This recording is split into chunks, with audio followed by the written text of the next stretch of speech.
Good evening everyone, welcome to civil services study practice set number 709 पर। आज ये UPPCS के लिए और प्रैक्टिस करेंगे। इसमें हम करंट अफेयर्स के इंपॉर्टेंट प्रश्नों पर। तो चलिए स्टार्ट करते हैं। प्लेलिस्ट बना रखी है इस टेस्ट सीरीज़ की, वहाँ पर आप टेस्ट नंबर 1 से लेकर 709 तक पहुँच सकते हो। जो भी student UP triple S C PET देने जा रहा है 24 अगस्त को, इन कोच टेस्ट का रिविज़न कर सकता है। जो भी करंट अफेयर्स वाले हैं ये, इनकी तो प्रैक्टिस कर ही सकते हो आप। तो चलिए स्टार्ट करते हैं। समय कम है क्योंकि जीएस के तो सब रिवाइज हो नहीं पाएंगे, और जो हर दिन प्रैक्टिस कर रहे हैं तो ऐसे ही सवाल पूछे जाते हैं उसमें। यूपीएससी में टफ लेवल होता है, स्टेट पीसीएस में उससे थोड़ा कम, और यूपी ट्रिपल एससी जैसे पेपरों में उससे थोड़ा कम। तो क्वेश्चन नंबर 1 का आंसर करिए। तो निम्नलिखित कथनों पर विचार करना है। दो स्टेटमेंट है यहाँ पर, बताना कि इनमें से कौन सा सही होगा। 5 जून 2021 को वैश्विक स्तर पर मनाए गए विश्व पर्यावरण दिवस। विश्व पर्यावरण दिवस कब मनाया जाता है? हर साल 5 जून को मनाया जाता है। तो 2021 की थीम क्या थी? पारिस्थितिकी तंत्र की बहाली थी, पहला स्टेटमेंट है। और पाकिस्तान जो है इस साल यानी 2021 में वैश्विक मेजबान रहा विश्व पर्यावरण दिवस का। क्या ये बात सत्य है? पाकिस्तान था या भारत था? देखिए, पाकिस्तान ही था, करेक्ट है पहला स्टेटमेंट। और विश्व पर्यावरण दिवस 2021 की थीम क्या थी? पारिस्थितिकी तंत्र की बहाली, ये भी सही है। दोनों के दोनों करेक्ट हैं, सी है इसका आंसर। तो देखिए, जागरूकता और पर्यावरण संरक्षण को प्रोत्साहित करने के लिए हर साल 5 जून को विश्व पर्यावरण दिवस मनाया जाता है, यानी वर्ल्ड एनवायरनमेंट डे मनाया जाता है। विश्व पर्यावरण दिवस की शुरुआत हुई थी वर्ष 1972 में मानव पर्यावरण पर आयोजित संयुक्त राष्ट्र सम्मेलन के दौरान। इम्पोर्टेंट है, वर्ष 2021 की थीम क्या थी? थीम पारिस्थितिकी तंत्र की बहाली। पारिस्थितिकी तंत्र की बहाली। और मेजबान देश कौन है? पाकिस्तान। ठीक है। क्वेश्चन नंबर 2 पर आ जाइए। अंतर्राष्ट्रीय समुद्री संगठन द्वारा निम्नलिखित में से कब नाविक दिवस मनाया गया? अंतर्राष्ट्रीय समुद्री संगठन द्वारा नाविक दिवस मनाया गया 25 जून 2021 को। 25 जून को। तो अंतर्राष्ट्रीय समुद्री संगठन के द्वारा 25 जून 2021 को मनाए गए नाविक दिवस का इस वर्ष का केंद्रीय विषय थीम क्या थी? नाविक शिपिंग के भविष्य के मूल में। क्या थी? नाविक शिपिंग के भविष्य के मूल में।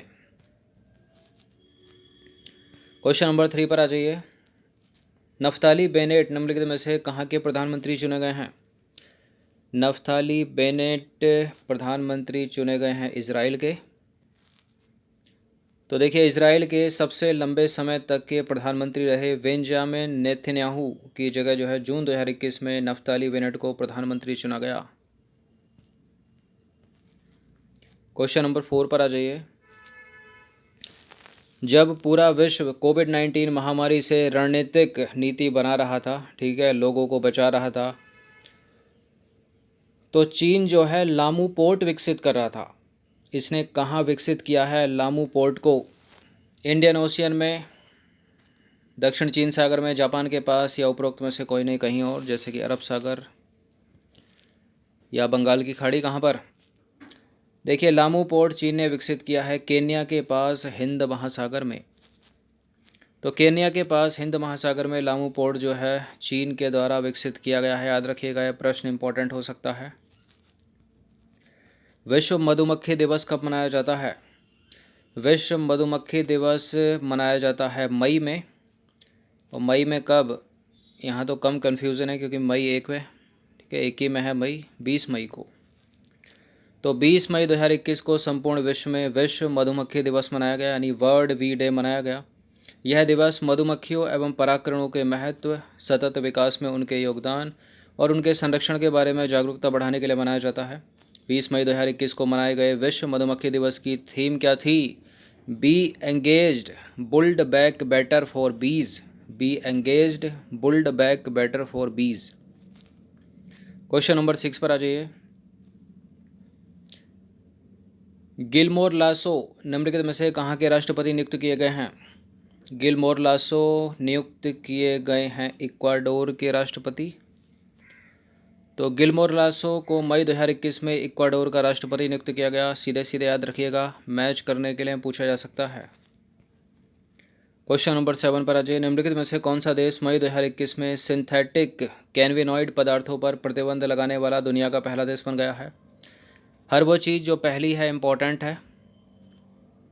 बताइए, सिंथेटिक कैनबिनॉइड पदार्थों पर मई 2021 में किसने प्रतिबंध लगा दिया? चीन ने। तो मई 2021 में चीन जो है सिंथेटिक कैनबिनॉइड पदार्थों पर प्रतिबंध लगाने वाला दुनिया का प्रथम देश बन गया है। क्वेश्चन नंबर 8 पर आ जाइए। अंतर्राष्ट्रीय जैव विविधता दिवस कब मनाया जाता है? इंटरनेशनल बायोडाइवर्सिटी डे कब मनाया जाता है? मई में, 22 मई को। तो 22 मई 2021 को वैश्विक स्तर पर मनाए गए अंतर्राष्ट्रीय जैव विविधता दिवस की थीम क्या थी? हम समाधान का हिस्सा हैं। We are the part of solution. क्या है? We are the part of solution. International world diversity day, international biodiversity day. Question number 9 पर आ जाइए। हाल ही में किस देश में डक बिल्ड डायनासोर की नई प्रजाति खोज की गई है? ये देखिए, डक मतलब बत्तख जैसा लग रहा है ये डायनासोर। इसकी प्रजाति की खोज की गई है, नई प्रजाति की खोजी गई है इसकी जापान में। तो हाल ही में जापान में जो है डक बिल्ड डायनासोर की नई प्रजाति खोजी गई है, याद रखना। 10वां प्रश्न है, चीन का अनियंत्रित रॉकेट हाल ही में यानी मई 2021 को कहाँ पर बिना किसी को नुकसान पहुँचाए क्रैश हो गया? और उस रॉकेट का नाम था लॉन्ग मार्च 5VY2। लॉन्ग मार्च 5VY2। ये गिरा था इंडियन ओशियन में। इंडियन ओशियन में यानी मालदीव के पास, इंडियन ओशियन में, हिंद महासागर में। ए हो जाएगा इसका आंसर।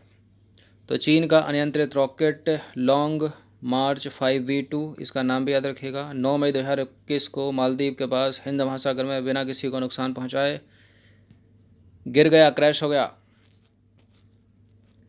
क्वेश्चन नंबर 11 पर आ जाइए। कोविड-19 महामारी के दौरान किस देश ने आत्महत्या की दर में वृद्धि के कारण 2021 में एकाकीपन यानी लोनलीनेस के लिए अपना पहला मंत्री नियुक्त किया गया है? बहुत आत्महत्या के केसेस जो है सामने आए थे जापान में। तो जापान की सरकार ने जो है एकाकीपन के लिए जो है मंत्री नियुक्त कर दिया इन्होंने। तो कोविड-19 महामारी के दौरान जापान में आत्महत्या की दर में वृद्धि के कारण एकाकीपन यानी अकेलापन या लोनलीनेस के लिए अपना पहला मंत्री नियुक्त किया है जापान ने। क्वेश्चन नंबर 12 पर आ जाइए। वह भारतीय ई कॉमर्स कंपनी कौन सी है जिसने अप्रैल 2021 में यात्रा बुकिंग कंपनी क्लियर ट्रिप का अधिग्रहण कर लिया है? किसने कर लिया है क्लियर ट्रिप का अधिग्रहण? ई कॉमर्स कंपनी है, फ्लिपकार्ट ने किया है। तो फ्लिपकार्ट ने अप्रैल 2021 में यात्रा बुकिंग कंपनी क्लियर ट्रिप का अधिग्रहण जो है कर लिया है। क्लियर ट्रिप वैसी ही कंपनी है जैसे कि गोआई वीवो हो गई, मेक माई ट्रिप हो गई, ठीक है, या रेड बस हो गई।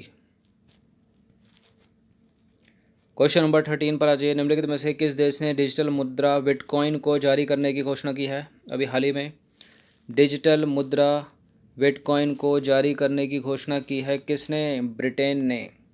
और एक चीज़ और याद रखिएगा, ब्रिटेन को कानूनी मान्यता देने वाला दुनिया का पहला देश कौन सा है? मध्य अमेरिकी देश अल सल्वाडोर। कौन सा है? El Salvador. तो अप्रैल 2021 में ब्रिटेन ने अपनी नई डिजिटल मुद्रा बिटकॉइन को जारी करने की घोषणा की है। ब्रिटेन का नाम याद रखिएगा। नंबर 14 पर आ जाइए। केंद्रीय बजट 2021-22 में बीमा कंपनियों में स्वीकार्य एफडीआई की सीमा को 49% से बढ़ाकर कितना कर दिया गया? बताइए। 49% से बढ़ाकर कितना कर दिया गया है? 51 से कहीं ज़्यादा है, 74% कर दिया गया है। सी है इसका आंसर। तो बजट 2021-22 में बीमा कंपनियों में स्वीकार एफडीआई सीमा को बढ़ाकर 49% से 74% कर दिया है। इंपॉर्टेंट हो सकता है प्रश्न, याद रखिएगा। क्वेश्चन नंबर 15 पर आ जाइए। अंतिम प्रश्न है, ये इंपॉर्टेंट है। दुनिया का सबसे पहला पैदल यात्री सस्पेंशन ब्रिज को मई 2021 में कहाँ खोला गया है? उसका नाम है अरोका। ये देखिए, दुनिया का सबसे लंबा सस्पेंशन ब्रिज है ये, और ये खोला गया है यूरोप में, लेकिन कहाँ? पुर्तगाल में। ठीक है, ए है इसका आंसर। तो दुनिया का सबसे लंबा पैदल यात्री सस्पेंशन ब्रिज आरोका को मई 2021 में पुर्तगाल में खोला गया। पुर्तगाल में इस पुल की लंबाई कितनी है? 1693 फीट। और इसमें चलने के लिए आर पार देखने वाला मेटल ग्रिड लगा है। देखिए, इस ब्रिज से लगभग 175 मीटर नीचे यानी 574 फीट नीचे एक झरने से पाइवा नदी बहती है। यानी इस ब्रिज की ऊंचाई कितनी हो गई? 574 फीट। और इसकी लंबाई कितनी हो गई? 1693 फीट। देखिए, इस ब्रिज को पुर्तगाली स्टूडियो इट कॉइन्स ने डिज़ाइन किया है। कुछ इस तरह से दुनिया का सबसे लंबा सस्पेंशन ब्रिज, ठीक है, आगे पीछे ऊपर नीचे पूरा जो है विजिबल है, नीचे देख सकते हैं, पुर्तगाल में बना है ये। तो ये कुछ 15 प्रश्न थे करंट से रिलेटेड, इंपॉर्टेंट। इनकी प्रैक्टिस एक बार कर लीजिएगा, पैट वाले भी देख लीजिएगा। धन्यवाद।